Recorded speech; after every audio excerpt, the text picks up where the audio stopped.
Hello and welcome along to this week's UFC Fight Night Picks and Predictions Breakdown, where we're going to be breaking down the weekend's UFC 315 Belal Muhammad versus Della Maddalena main card in its entirety, giving our picks and predictions.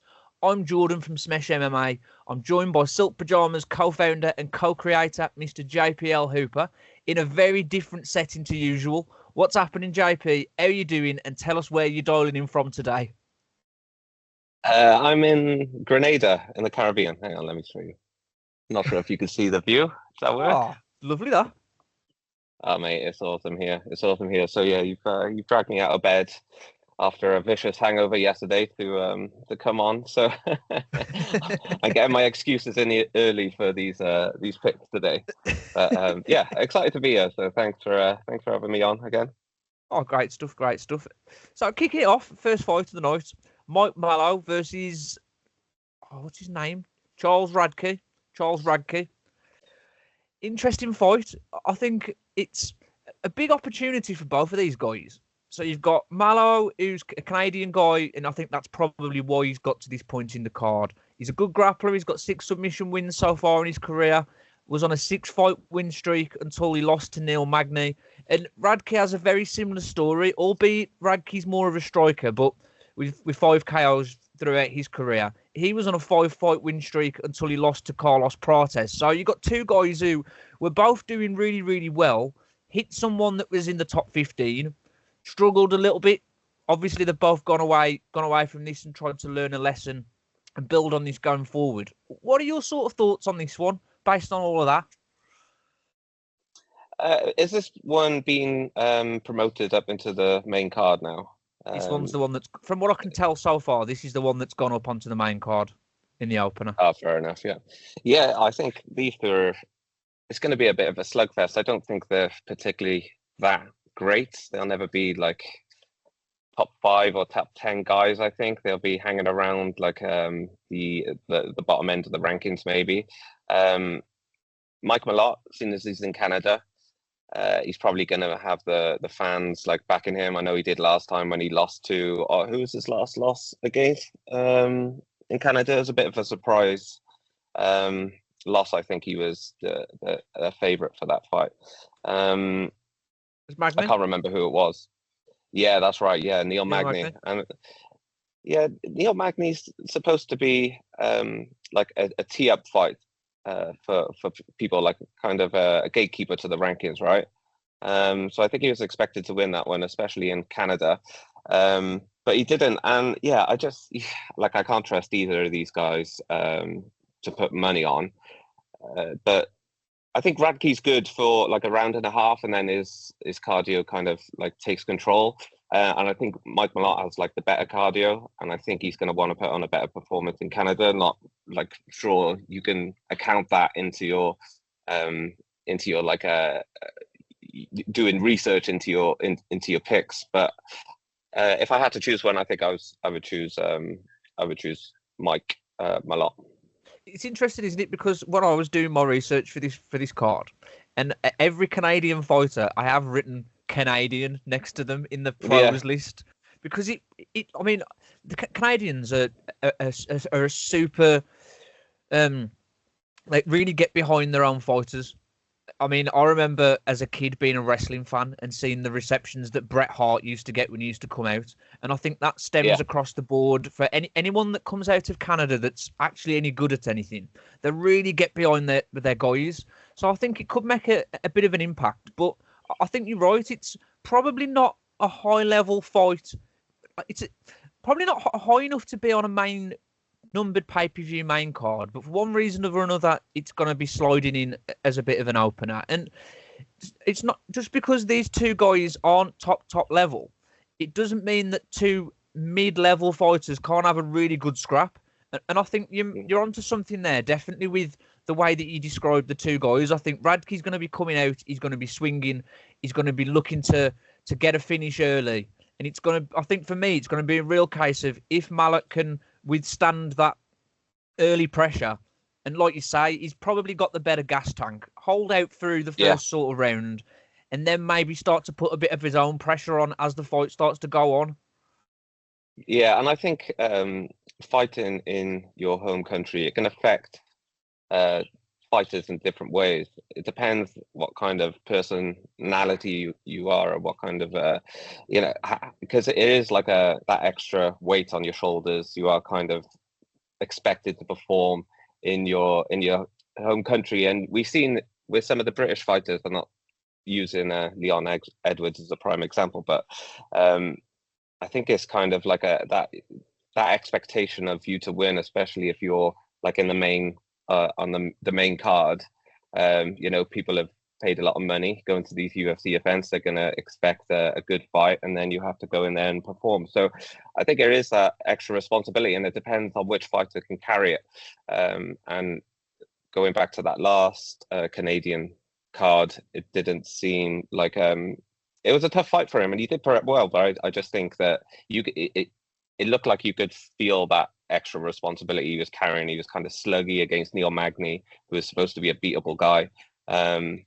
From time to time, like sometimes he shows up and does well, but he's a difficult fighter to beat, and I think he really struggled against him. So use that as you want, but I think against Charles Ragdi, as long as he can get into like the second half of round 2, he should be able to take over then. I think I agree, and I think that, like you, I'm probably going to go for Mallet in that one. Yeah, Mallet decision, I reckon. Yeah, I think the same. Mallet decision, maybe a cheeky late third round sub. I could possibly see that happening, but that's what I think. I'm leaning with you the same there. And building on that sort of the stuff about the local guys and and Canadians in particular, with it being in Canada, and one man who is going to have the entire of Montreal on his side is going to be Mike Prepolek.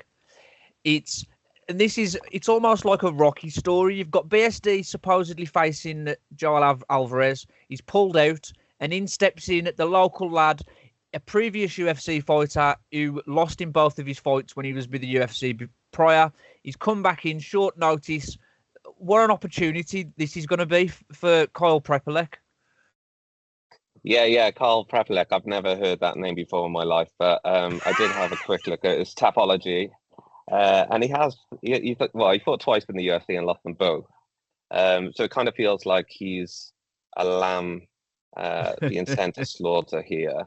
But saying that, I mean, if you've had a look at the betting odds, it is quite crazy to think BSD is like less than 10 to 1 on odds. So he's 1.09. And the last 2 fights for BSD, he got pieced up by Moicano, and Dustin Poirier, that was like a good scrap for like a round and a half, and then Dustin obviously did what Dustin does. He just kind of found his boxing range and just weighed in a lot of pressure on him, and he just couldn't cope with it and crumbled. So like BSD is beatable, and he has no defense. His hands are like right down by his hips, and he just keeps walking forward. So I don't know how good this Kyle Prepolek is, but if he's if he's like half decent, I fancy betting him. Like stranger things have happened, and BSD just seems beatable to me. He's not like this Islam Makhachev of a guy who's got who's insane in every kind of aspect. He's a great submission. I think he's going to probably get a rear naked choke, but I think like Prepolek at 8.5 is worth taking the risk. So who cares? Stick a tenner on. Why not?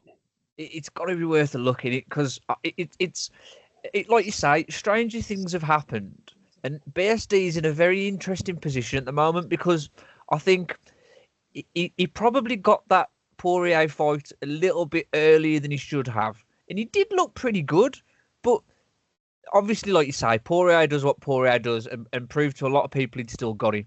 Then BSD's gone on to fight Moicano, who was himself on a pretty good run, and on the most part got pretty outclassed in that fight. And it sort of puts him in a position now where it's either going to go one of two ways for me. Either the Moicano loss is going to have lit a fire up underneath him, and he's going to come out and really make a statement, or you could go the other way, and it's just going to be too much for him. And Prepolek, with the Canadian support behind him And with this being such a big opportunity, I can't see it. Personally, I think BSD is going to get a submission, and I don't think it's going to last long. And I think that's what he really needs to kickstart himself off. So that's where my money's going.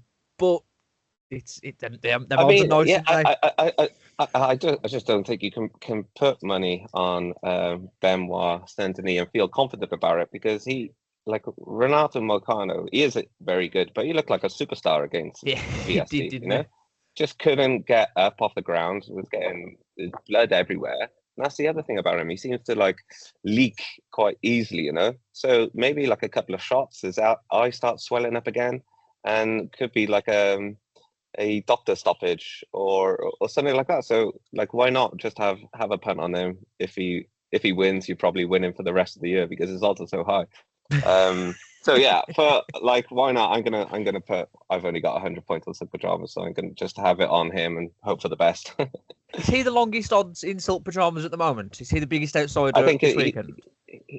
I haven't seen, since Silk Pyjamas started, I haven't seen odds as short as Benoit Saint-Denis that I can remember. You know, it's that crazy. And like you said, rightly so as well. It is, on the most part, a mismatch, really.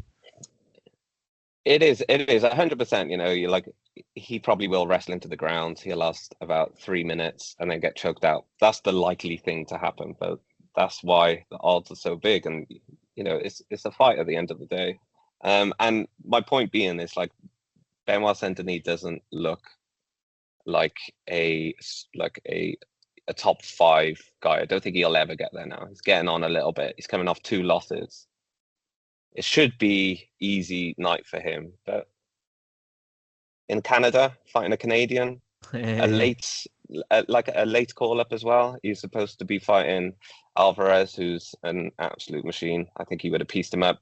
So I don't know, what are your emotions there as a fighter? Are you thinking like, oh yes, I've got an easier fight? Is that a good feeling to have going into a fight? Do you think now it's just going to be easy work? I don't know. This one is just, it feels a bit weird to me, and I don't think BSD is unbelievable. I mean, what's his noticeable wins? He beat Bonfim, right? And apart from that, he's had 2 losses against like top 5 guys. Yeah, so I mean, his notable wins aren't nothing particularly worth shouting about. So prior to losing to Poirier, his last win was Matt Frivola, who I suppose he's not bad, but again, nothing too special. Thiago Moises, again, it's not a bad win. And then you've got Bonfim, probably the best win out of the 3. Yeah. So, like you say, that Bonfim win was really good. But I think it's like there's no super stars on there, you know. And nah, I agree. He seems to have like a lot of hype behind him. Yeah, and I think with that Bo Nickel win, which I didn't pick, or loss, I mean, I'm trying to get some kind of respectability back here today. So if you can pull it off, I'm going to shout up on the rooftop. Let's go, Popovich, or wherever you're called. Let's do it. Mike Prepelek. I'm sure we'll remember the name if he gets the win. Yeah. Oh, talking about remember the name. That's the main event, isn't it? Oh man, and that's going to be. There's so much going on when we get to that one. We'll get to there. Next one we've got up is the first part of it. This is a sentence I never thought I would say as an MMA fan. It's something I've never said before, and it's something I'll probably never say again. This is the first women's fight we've got to really get excited about out of 2 on one card. Absolute madness. The on the most part, a lot of the women's fights, and I know that it's a controversial opinion maybe, but it's generally a coffee break. But these 4 ladies that we've got in action tonight are absolute savages. First up, we've got Alexa Grasso, the former flyweight champion, facing Natalia Silva, 12-fight win streak. Natalia Silva, who's been on absolute fire. This is a fight. This is a proper fight. This is. Yeah, I love Natalia Silva. I love her fighting style. You know, it's all on the feet. None of this kind of grappling on the ground, which is when, like, Rose Namajunas used to be like a one to watch as well for me. She was always like a good scrap to be in, and Natalia Silva just kind of reminds me of her. The only thing like with women, and this is kind of like across the board, they don't really have that knockout power. Yeah. So like most of it, I think like 70% of Silva's fights have gone the distance. So we should expect that to happen. But saying that, I think she's fighting Alexa Grasso, who's obviously the champion, and she's also fought Valentina Shevchenko twice, which is like very respectable. One winner went all 3 times. No, she drew and lost. So I like Valentina Shevchenko's on this card, but I'm just thinking like Natalia Silva. She hasn't fought many mugs either. She fought Jasmine Judavecius and won that one. It seems like was a win over Jessica Andrade. Yeah, and Andrade as well. And it seems like when she comes up against these kind of grapplers, she is able to kind of avoid any takedowns and stuff, which is impressive. So I really don't know with this fight. Like, part of me wants to think that like the experience of Grasso is worth betting on, but I think what we've seen in the past, which is what we can only expect to go from, is that like Silva has this like way of just avoiding that and just keeping the fight on its feet and piecing up her opponents. And yeah, it's a tricky one, and I really don't know where to bet. The odds are, I think Silva is slight favorite. Let me think. Yep. Where is she? Oh yeah, well she's a heavy favorite actually. She's less than 2-1 on, and Grasso is almost 2-1. Yeah, that's right. So from the odds, I was implied just to bet Grasso because it's like the bigger odds. Maybe she can get the fight on the ground for like a round or two. So yeah, I think like given the odds, I would probably bet Grasso because I think the level of competition she's faced is really good. Hopefully she's gained experience. She probably wants to get another title shot. So I imagine she's done the preparation for Silva and try and figure out this puzzle of how to beat her. So I think just going on the odds, I think it's closer than a 2-1 possibility. So I'm going to bet Grasso on this one. It's a tough one, isn't it? I think it all depends really on how much, because I mean, you've got the 3 Shevchenko fights, a win, a draw, and a loss, and that's her last 3 fights. And it's got to be how many miles of those 3 fights against probably the best flyweight or women's flyweight the UFC's ever seen. How many miles are they going to have taken off the clock is the question for me, because it's a tough one. You've got someone who's been through 3 wars with probably the like I've just said, the best women's flyweight ever, and she's then walking into a fight with someone who on a 12-fight win streak, 3 pretty dominant victories in the last 3 fights, in particular against Andrade, Arao, and Andrea Lee. It's how far off the form I think can take her, but I do think that I agree with you in the sense that Grasso may look to try and use a bit of, can she uncover the puzzle of being able to grapple with Natalia Silva or have an impact in that area? And honestly, I'm leaning towards Silva in this one, to be honest. I think that after those 3 fights, you've got the young, hungry lion who's on a very good run against someone who's been to the top, fallen off a little bit. But it's tough because like we've said when we were talking about BSD a little bit earlier, it's the impact mentally that these recent fights have on these fighters. And Alexa Grasso has got a point to prove, particularly after winning the belt, the draw, losing the belt. She's got something to fight for, and this is a little bit of an unofficial title eliminator, really, for both of these two. So, and that can bring out a lot more out of some fighters than if it were just an 8th versus 11th type fight. Do you know what I mean? Yeah. Well, I mean, that second fight, the draw against Valentina Shevchenko was probably a loss as well. There's no way that final round was a 10-8. It was like a really close fight, though. It was probably like 3-2 either way. But like that one judge scored it 10-8 to Grasso, which was never a 10-8 round, kind of means that she could probably have another L on a record.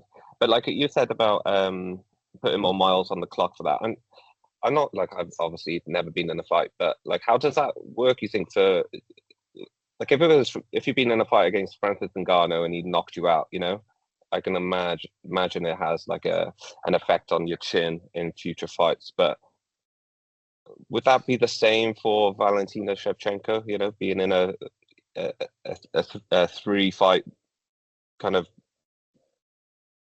I was going to say war, but it probably isn't. It's a close fight, but yeah, I don't think it's going to have an effect on your chin or like your career. But what you would gain from it is experience, and I imagine that's what I think of my decision. Being in there with Valentina Shevchenko is different from being in there with Andrea Lee. And even though like Andrea Lee's face was a bit of a mess after fighting Silva, I just think that Grasso might be able to figure out the puzzle. But I'd be wrong many times on this on this show, so so why not? It's a super interesting and intriguing fight. So I know I'm really looking forward to this one. Next fight on the card. I just sorry, sorry, let's go. I was just going to say I don't think she can knock her out, so I just think that is enough to take a chance on a 2-1 dog. So, so sorry, continue.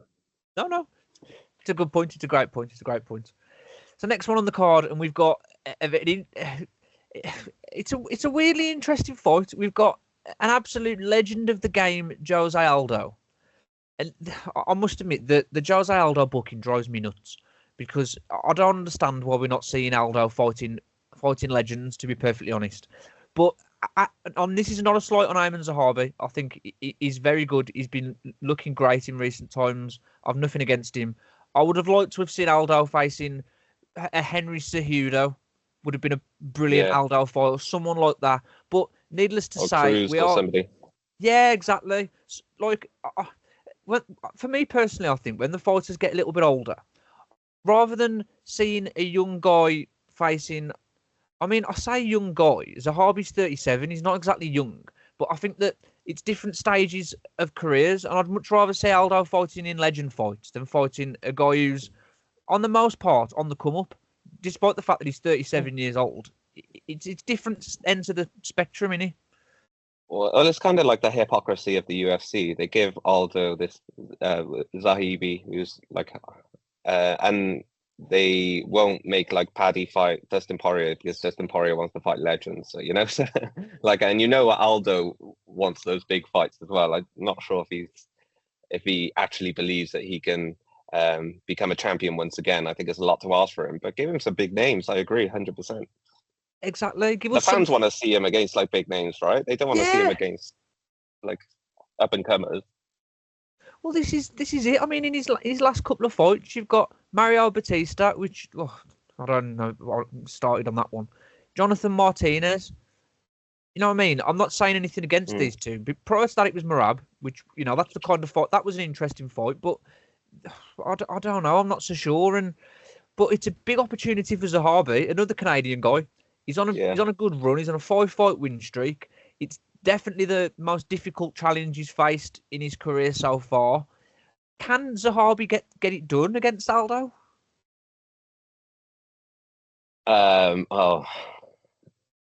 If he does, I expect it's going to be like a boring wrestling performance, which is a shame. But Aldo can wrestle, You've seen it against Jonathan Martinez, and against who was, I always forget this guy's name, Mario Bautista, which I thought like Aldo won that fight 2-1. It was like an extremely boring fight from Mario Bautista. Not like Aldo could do anything about it. But I think Zahabi's might have seen that like method of victory and just kind of expected to do the same thing. But you've got the Canadian crowd on your side. I don't think they're going to start booing you if you do like try and grapple against the fence and stuff like that. So I think Aldo does it. I think he wins. We've seen that he's like different. He's got really good defense. He can grapple with you, and when he wants to, he can shrug you off. But I don't think Zahabi is as good as Bautista in that respect. So I expect Jose Aldo to get it done in front of the Canadian crowd.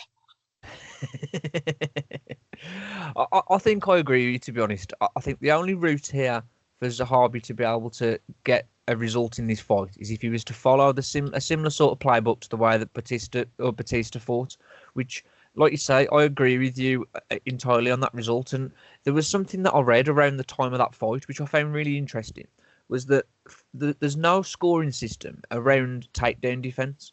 And in that fight, it was the vast majority of it was Batista trying to take Aldo down, Aldo defending the takedowns because Jose Aldo probably has got the best takedown defense in that weight category. I don't think there's anyone better at defending takedowns than Jose Aldo. I really don't. But if you're defending takedowns and it turns into being held up against the cage, then you're losing the control. And I just think that personally, that the scoring system doesn't benefit defend like the difficulty is to defend the takedown. If anything, you defend the takedown, but because you're in because you're still not in control of the position, you're still losing. Which it's something that I think long term, I'd love it to be looked at as. I'm not saying that you should gain massive amount of points for defending takedowns by any stretch, but I think that it should be seen as a positive reflection on your performance if you're avoiding to be took down. That being said, that's the rules are the rules. They're not. I'm not making the rules. Someone else is. And I think that the only way for me that Zahabi can get a result in this fight is by trying to lean on that. But he's not as good a grappler as Batista, like you just said. And I think if it's a stand-up fight and we're throwing hands, it's got to be a Jose Aldo win. He's got to roll back the years for me, and he's probably going to get a knockout. I really think that could happen.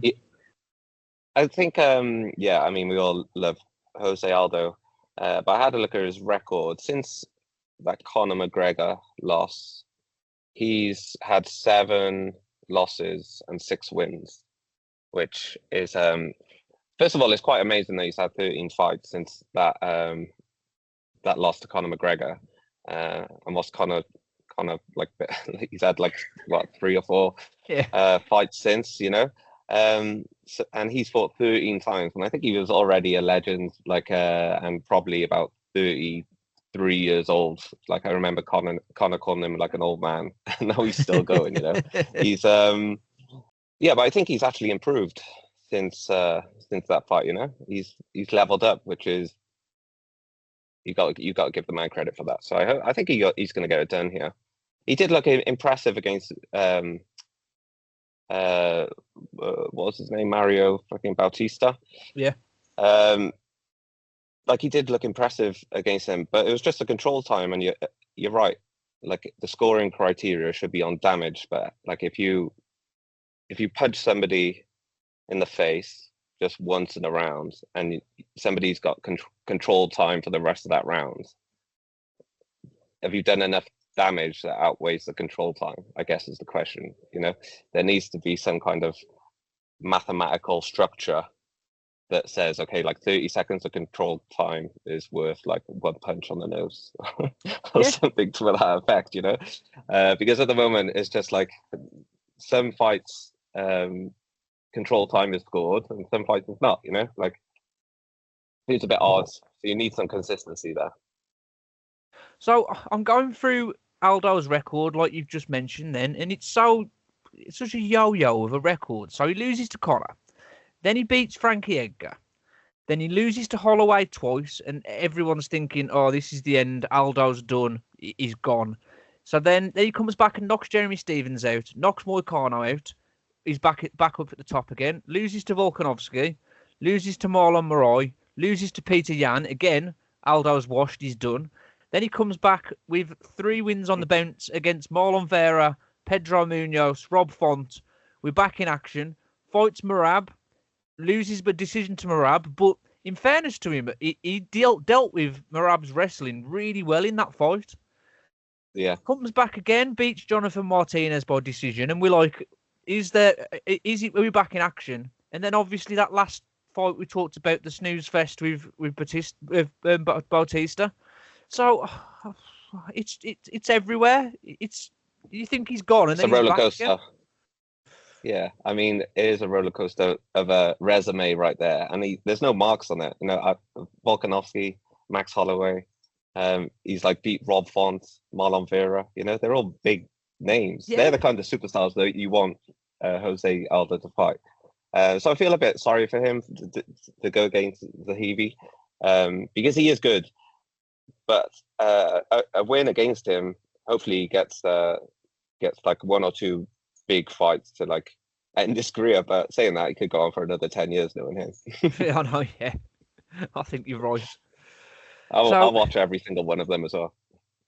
That's the thing. I mean, it's interesting we say this after we've just talked about how boring the Batista fight was, but on the whole, you watch a Jose Aldo fight, you've got to get action. So I expect this is probably going to be one of the better fights on this. I know I keep saying this about every fight. This could be one of the really good fights on this card.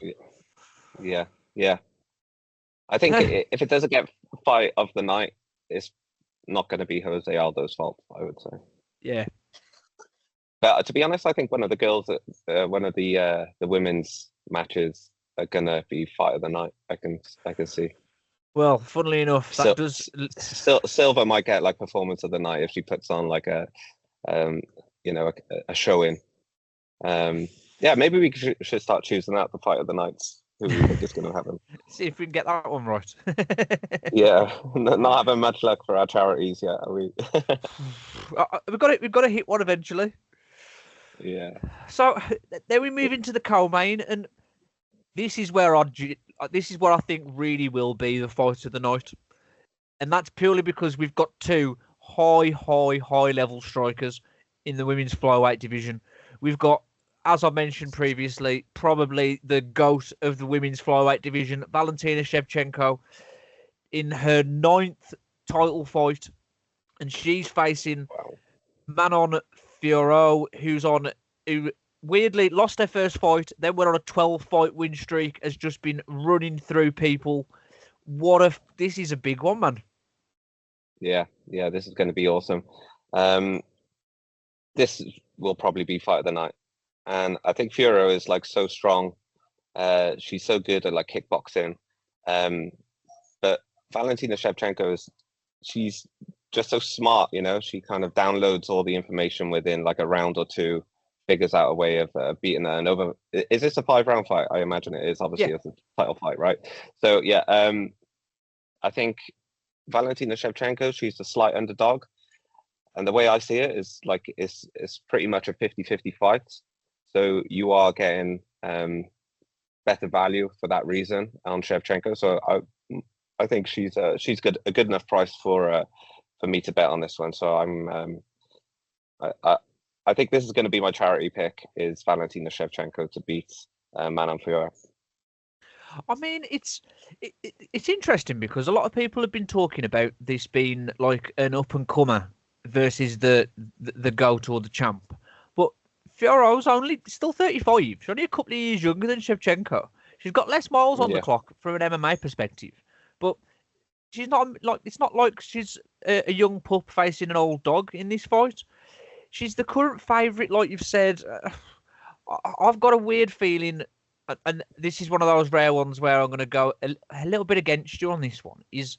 I've got a feeling this could be a bit of a passing of the guard for Shevchenko, and I do feel like Fiorot could make a statement in this. I think it's either going to be Manon making a big statement and getting maybe a knockout win, or Shevchenko is going to show us that experience, show us that class. She is, in my opinion, a more well-rounded fighter than Fiorot.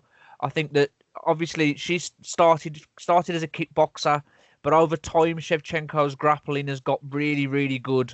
So I think I'm going to go for a Fiorot win, and I think I'm going to go for a KO in this fight, which I know is a bold statement, and I'm probably going to end up looking like a bit silly afterwards when Shevchenko puts on a masterclass. But I think there's a good chance it could happen. And like you say, the odds are so close. Yeah, well, you seem more convinced than I do. So go in with your conviction. Let's go with your pick. But I just think that she, like Shevchenko's always learning. She's that kind of fighter. And she like studies hard. I'm not sure if you listened to like a Joe Rogan podcast. She did one like a few years back, and it was amazing. Like she could speak many languages. She like studies everything, you know. She knows all about history, and you can see that in her fighting style. So I think she's super smart. and you're going to need to beat a gal like Manon Fiore. So I don't know. This is close, but let's go with your one. I'll pick someone else. It's tough, man. It's really, really tough. And it's gonna be good though. I think it's gonna be 5 rounds. Like most women's fights, like we said before. But I just think with the it being a title fight as well, there's going to be not many risks for the first few rounds, and then we'll see who wants it more. 100%, 100%. And I think it's, like you say, it's a super exciting fight. I'm really looking forward to this one. This is probably the fight on the card I'm looking forward to the most, which I know I joked earlier about never being able to say there's 2 women's fights on a card I'm excited about. But it's very rare you're ever going to hear me say that the fight I'm most excited about is a women's fight. But this women's flyweight title fight is an absolute barn burner. I'm really looking forward to this one. And Fiore looks so big for that weight class, doesn't she? For a flyweight, you kind of think that Shevchenko should try strawweight. I think she's been there before, but maybe she feels a lot better at this weight. But you're then coming up against a naturally bigger woman at a flyweight. So yeah, it's going to be a tough night for both of them, I think. Yeah, it's gonna be a cracking scrap, and it leads us nicely into our main event. And this is a very interesting fight because on paper, if you were to just look at this fight, so you've got Belal Muhammad facing Della Maddalena. If you looked at this fight purely on paper and there was nothing else going on, then to be perfectly honest, I'd probably be complaining about this purely because as good as JDM is, he's not Shavkat. He's not been a top of that division. He's very good, and I think he should be in the conversation. But he's not the sort of expected title challenger, and we know that's because Shavkat picked up the injury. We've got Belal Muhammad, who is an expert at decision wins, and they're never particularly that exciting. So I wouldn't have thought of this as a super exciting fight previously. But the news that we got yesterday from both Ilia Topuria and Dana White telling us that this fight basically decides who Makhachev fights, who Topuria fights, and we're either going to get... Basically, if Belal Muhammad gets the win in this fight, we're going to get Islam versus Ilia in July. If JDM wins this fight, we're going to be getting Islam versus JDM with Charles Oliveira facing Ilia Topuria for a title shot.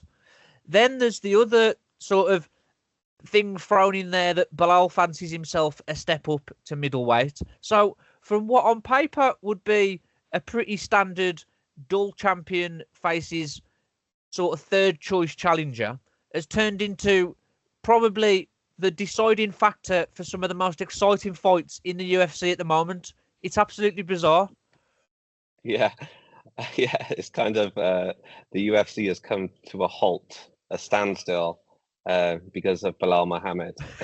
Exactly. It's such a weird thing to say, but it's quite ridiculous that for some reason they don't want to fight each other. I mean, like, come on, what are we doing here? Yeah, I don't really get it, and I don't think anyone does. It's a difficult thing to understand that you once did a camp with each other, and that means that you're never going to fight each other for the belts. So you're kind of like pretend friends, I don't know. It's an odd circumstance that the UFC have kind of found them in, and you figure out that maybe there's like a changing of the power dynamic in the UFC, that fighters can actually hold up entire divisions now if they get to a stage where they're actually good enough. Like, what I didn't understand is like, okay, Ilia's ready to fight. Islam is as well. Belal and JDM are going to fight each other. So whoever wins this fight, whether it be Belal or JDM, it's going to be another few months until they're ready to fight again. So why, like, Ilia's been ready to fight for a while, and so is Islam. So why hasn't this happened earlier? Like, what is the reason for that? Just give Ilia a title shot because he's good enough. He's coming up from beaten like two legends of the featherweight division. Like make him fight Islam and get that fight out of the way. And if Islam wins, then he can go up to welterweight. And then whether it's Belal or JDM, who's champion, then you do that fight in a few months after that. I don't know. It seems like the timing's completely weird. Maybe Islam just like doesn't want to fight only once a year or twice a year. Maybe he wants it in Abu Dhabi. Maybe he wants it in on his terms. But it like the reason why I enjoyed the UFC, like any other fan, is because you got to see the best fighters fight each other, and that dynamic has seemed to have changed, and it's been kind of like out in the open now, and with this circumstance, it's very strange. I completely agree, and I find it a little bit frustrating. For me, the Islam Belal situation, because Belal Muhammad against Islam Makhachev would be a very good fight. Like, it would actually be, because the problem that I think we've had in the lightweight division for a while is that no one can cope with Makhachev's wrestling. Like, it's just, he's that much better at wrestling than the vast majority of the division, that if he decides that it's going to turn it into a wrestling match, it means that he's probably going to win. I mean, Sarukian could make that a little bit trickier, but on the whole, that is what we get at lightweight during the Makhachev sort of reign.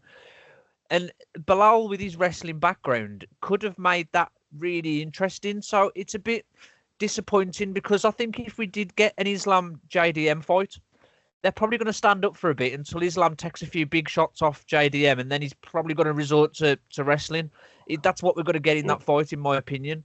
So it's a weird one. It's like, not only is it the gym stuff, but also it's probably an easier option for Makhachev to get a belt based on style. Yeah, definitely. Against JDM, you mean? Yeah. Yeah, I think so. And you can tell that Makhachev is a welterweight. By the time he steps in that cage ready to fight, he's ginormous. So I think he is naturally going to progress to that. But I really want to see that Ilya fight first. Like, selfishly, that's the fight I would rather see than him against JDM. But saying that, like, Belal's no mug. I know people love to hate him, but I think he's the odds suggest he's like a clear favorite against JDM. But his striking is a lot better. I think everyone starts to realize it now, though. He's a lot better than he makes out. People just see him as a wrestler because that's the easiest path of victory for him. But his striking is pretty good, so I'm hoping that we see a few rounds on the feet, at least for this fight. If it's just like 5 rounds of him taking JDM down, kind of what Gilbert Burns did to him as well, for 2 or 1.5 rounds. I actually bet Gilbert Burns against JDM, and I thought he was like close to 2 rounds up. The end of the second round, it was quite close because JDM hit him with some good shots, but Burns was like controlling it on the ground. And then I think it was round 3 that he just got kneed in the head and then sparked out. So I don't know, it's an exciting fight, and to be honest, I'll be happy if JDM won. I think he's just like a good Aussie bloke, isn't he? And just like hard, tough as nails, and we need more Aussie champions, so why not? Let's go JDM for this one. I find it really interesting because, like, Belal's such a weird, like, everyone dislikes him for what feels like no reason at all. He doesn't really do a lot wrong. He seems like a fairly decent bloke. I mean, I must admit, even I was just like, he just annoyed me. I mean, he did. Yeah. He pulled me back a little bit with his comments on. I'm not sure if you've seen the Usman falling out. That's been so. No. So for you and anyone else that hasn't seen this already, so Belal Muhammad went on the Henry Cejudo and Kamaru Usman podcast. Then there was a little bit of a falling out between them, where the way that Belal tells the story, and this is all from Belal, so we don't know if this is entirely true, but basically Usman was trying to point out that he used to be the champ. Belal was saying, I am the champ. Usman told Belal, I do everything better than you do. To which Belal replied, you didn't take that head kick better than me, though, did you? And that then caused Usman to have a fight. And when I heard this back, I was just like, that's an absolutely fantastic comeback. Like I can't. I want to like you now after that. But Yeah, that's funny. He is quite funny. He's just a little bit cringe, but you can be cringe when you're champion. I yeah, think you've got that kind of that privilege, you know. So yeah, I like him. I don't mind him. For some reason, I never used to like him, just probably because of his style of fighting. But he's got awesome like takedown ability, and he really gets low, and you can tell that it's so frustrating to watch. You know, just remember Leon Edge's face, just kind of like yeah. almost bored to death of being on the ground.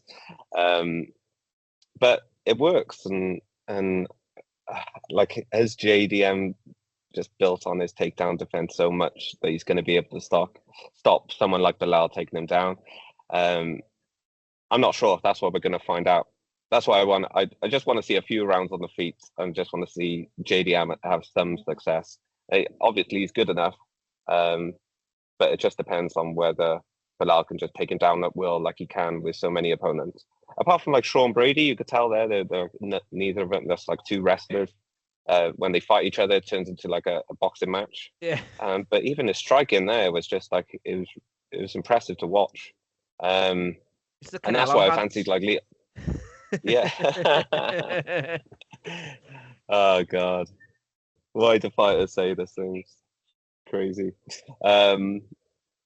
Yes, so I want JDM to win, but I like his odds are really attractive as well. But I think once you just start watching it, it becomes reality that okay, he's just gonna get on his back. He's gonna be controlled for 4 minutes of the five every round, and you're just praying that JDM could keep it standing on the feet for a little bit. He just backs you up against the cage so well, and then just like once you get beyond that black line, he's shooting, you know. And nobody can seem to like stop it. Well, Belal. I always called him Canelo. Then Belal has. Canelo. Well, Canelo Belalvarez has told us that he's going to be keeping this on the feet and he's going to be striking a lot. Yeah. But I mean, he's obviously going to say this, but he tells us that's what he's going to do. And I'd like to hope we're going to get a little bit of that. If anything, where I see this fight going is Belal's probably going to try and stay on his feet, try and throw with JDM, realise that if he keeps doing that, he's probably going to get knocked out. And then he's going to rely on that really good wrestling pedigree and that to get through the fight. And I think, like you, I'm a bit torn because in normal circumstances, I would be 110% team Jack Della Maddalena in this fight. For all the reasons you mentioned, seems like a nice guy, exciting style. I would be 100% in his corner. The fact that if we get a Belal win, that could give us Islam against Ilya. Sort of messes with my feng shui a little bit in the sense of that prediction because I want JDM to win, but I also really want to see Islam against Ilya. So if anything, at least everyone's a winner. But I think my prediction for this fight it is a Belal Muhammad win. I do think that he's going to be controlling him with the grappling. There's probably going to be a lot of holding up against the fence, and that's where I think this fight's going to go for me personally. Do you think he would move up to middleweight then if he loses this fight? I'd like to see it, but I don't know how that pans out for him because I think he's too small to fight Dricus for me. And Kamzat's not a million miles away from the same size as Dricus. So I think he probably want to have a go, but I don't see that going too well for him from a size perspective, if anything. These are big dudes. Yeah, but would he fight Kamzat if he's like part of the same brotherhood, you know? Or like the Muslim Brotherhood, would they like fight each other, or is it just Islam that he doesn't want to fight? I don't know. It's such a weird reality. And like DDP, he's like Islam at middleweight. You know, you could tell he's probably weighs the same as a light heavyweight when he steps into that cage. I think he walks around at 235. And will Belal, would he be able to stand in there with it? Like God knows. I just can't see Belal at middleweight because he's not that big of a welterweight. Nah, that's all. That's the problem. He's giving up at least 3 or 4 inches in height, And not to mention, like you just said, the size difference. It's mad because it's only £15 in a weight class perspective, but in what they're walking around at, it's a big difference. Yeah. And if he does lose to JDM, he'll probably say something like, "I wanted Islam to be double champ, so I stepped aside." Yeah. I think He's you're so right. cringy, so I guess he'll say something like that. But then where do you go then? Because there's so many. Like, he's defended the belt just once, right? He won it off Leon. Who did he defend it against? Has he defended it? I don't think he has he? No. First defense.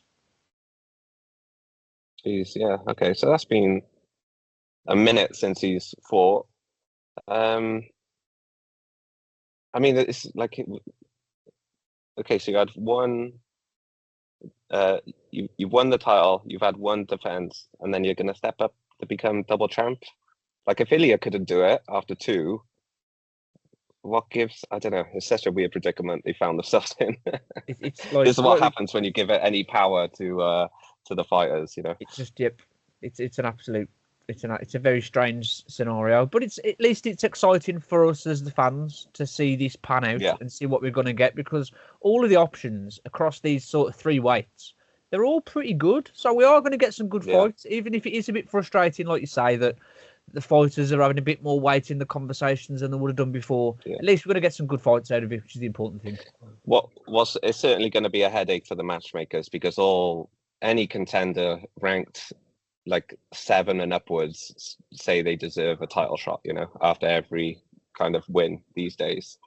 So you can imagine their phone is going to be blowing up, whoever wins this fight, asking from the contenders, asking for a title shot. So yeah, it's a headache for them, but enjoyable for the fans. Exactly, definitely. So JP, who are we gonna have as our charity bet then? Let's try and get third time lucky. We need to get some money for these guys that fighting for autism, don't we? Because we keep making these empty promises and we're just not delivering. I know.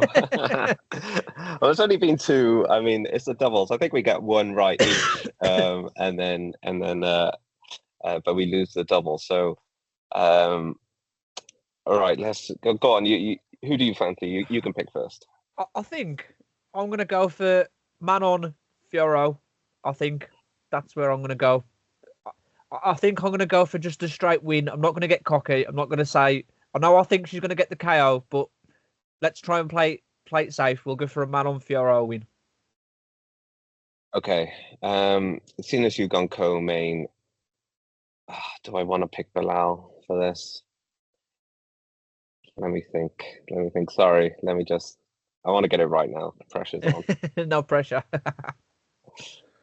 Let me have a look at the odds. As usual, they'll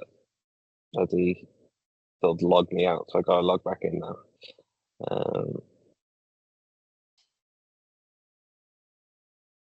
Bear with me. So Manon Fiorot, she's 1.8. Okay, because we need the win, I'm going to go for Paul Prepolek.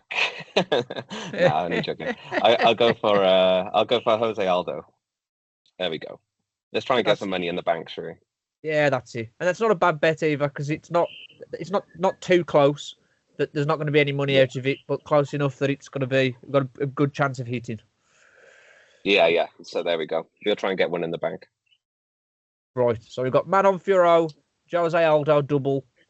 As usual, until we win one of these, we're going to be sticking with the same charity that this goes to. So if we get the win, it's going to be going to Fighting for Autism, which is a brilliant charity. You can find them on Instagram and Twitter and everywhere if you want to check those guys out. And hopefully we can get some money into their pot eventually.